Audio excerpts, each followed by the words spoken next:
narito na naman tayo para sa isang napaka-sweet, nakakapanabik at sobrang trending na love story nila Kalingap Jomar at Carla. Ay aking makilala.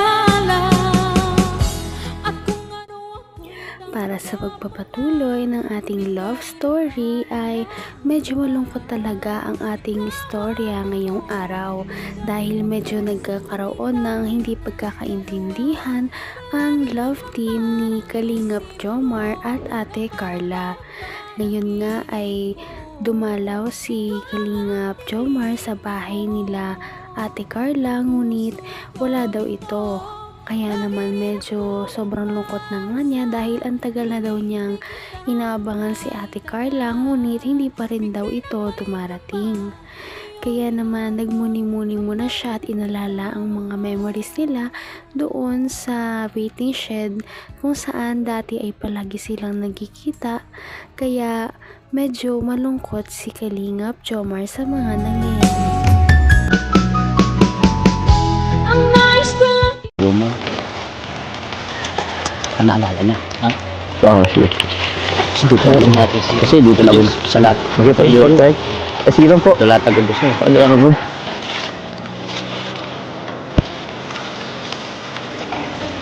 Grabe. Hindi eh. Alam mo ba, dito ko rin na si Carla dati eh. Kasi dito lang sa lahat kayo. Dito siya nakapwesto dati eh. Nga po. Tapos din sa unahan, sa may tundahan. Dagan na rin kami dyan. Nagkanta rin kami dyan. Dito. Kinantahan ko rin siya dito eh.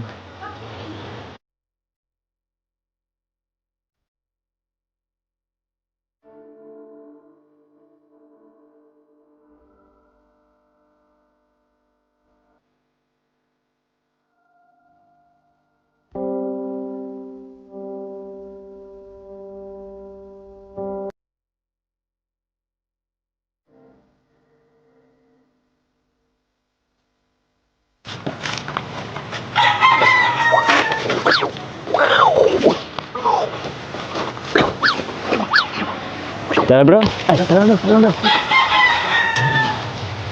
Salamat.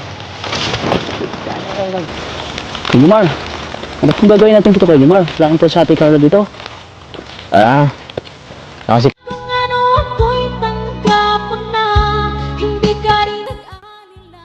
Sobrang napamahal na talaga si Kalingap Jomar kay Ate Carla, kaya kahit saan ay naaalala niya ang dalaga at napakarami din kasi nilang mga memories na nabuo sa iba't ibang lugar, lalong-lalo na dito sa tinatambayan niya ngayon. Kasi kay Ato, naalala ko lang yung mga panahon dati. Yung anytime bang pwedeng punta natin si Carla, madali lang puntahan. Tsaka matagal na rin yung huling pagpunta natin dito. Oo nga po. Tsaka dito rin kami unang nagkakilala ni Carla.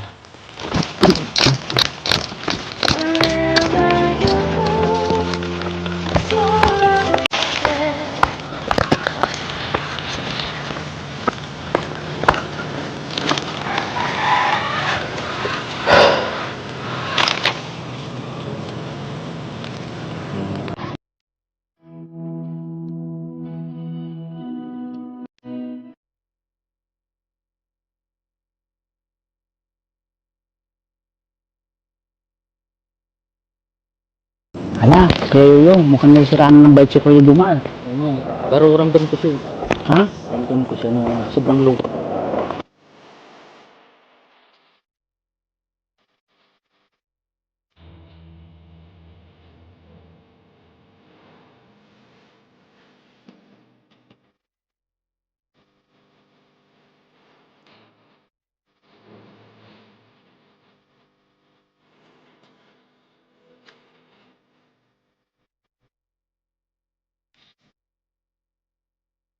Naman ang bawat panaginip ko.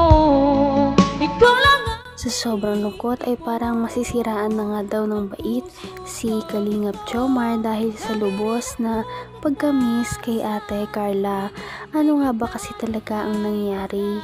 Sana ay magkaayos na silang dalawa at magkita na sila para naman makita na ulit natin ang kanilang love team.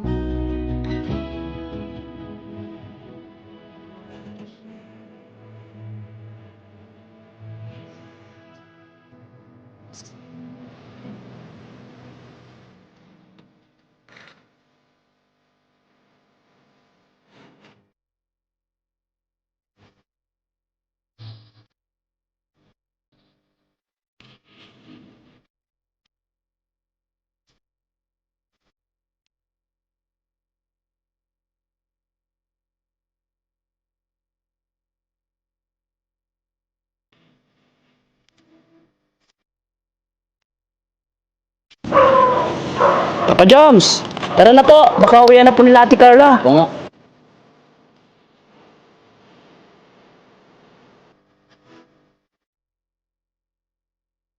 Kain po kay Jomar. Kita niyo po kayo Ate Carla.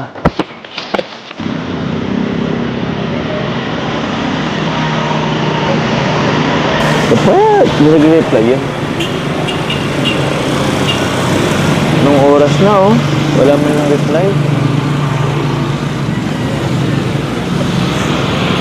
Bro, wait lang bro ha. Wala pa kasing reply si Carla.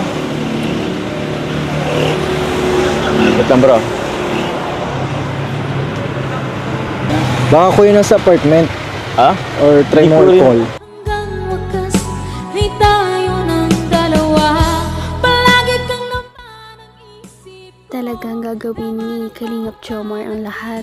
Kaya naman dahil miss na niya ang dalaga, ay hindi na niya natiis kundi pumunta sa labas ng school ni Ate Carla para abangan siyang makalabas at magbakasakali na makita niya ang dalaga noong araw na yun. Makikita niya kaya si Ate Carla? Ha? Or try Hindi mo ko rin. call. Ano kaya? Puntahan kaya natin? Tara. Hindi ko lang reply eh. Baka nandun na siya, oras na rin. Sabagay. Tagal lang ano namin eh. Huling pag-uusap. Di talaga siya nag-reply sa akin eh. Try mo kaya ako yung kontakin sila Roseanne. Kasi Sila magkasama sila eh, for sure. Pwede ano? Sige, try ko ang kontakin si Roseanne.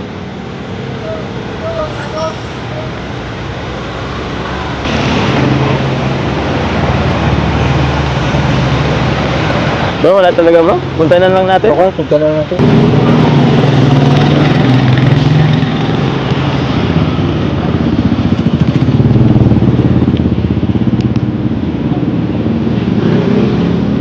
Ano? Ano kuya? Dito kayo si Carla? Ito po! Chat ko muna si Carla. Ay. Saan naman mag-reply or mag-ano sa tawag ko si Carla? Try kong tawagan ulit. Nag-ring naman.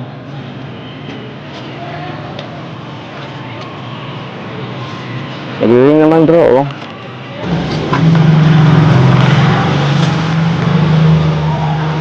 Wala, Papa Joms, kinabi na po tayo ha. Kaya nga eh. Pero bilib po ako sa iyo Kuya Jomar kasi di ka pa sumusuko. Eh syempre, Sabi kailangan niya natin sa pagkami sa dalaga ay hindi na niya talaga matiis na hindi niya na ito makita kahit isang segundo na lamang. Kaya gusto niya na talagang puntahan si Ate Carla sa bahay niya para naman magkaroon na sila ng pagkakalinawan kung ano ba talaga ang nangyari. At magkakaayos pa kaya sila o ito na ang pagtatapos ng kanilang love team? Malalaman natin yan sa susunod na ating video. Patindi na ng patindi ang mga pangyayari sa kanilang love story. Kaya naman sobrang dami talaga ang kinikilig sa kanilang love story at palaging nag-aabang. Kaya naman sana ay magkatuluyan din ang dalawang ito, si Ate Carla at Kalingap Jomar. Sana din ay patuloy natin silang subaybayan at suportahan para magpatuloy pa ang kanilang love team. Paniguradong hindi lamang ito ang ating aabangan dahil marami pang mga susunod na kilig moments na mangyayari sa kanilang dalawa. Yun lamang at maraming salamat sa panonood. Bye!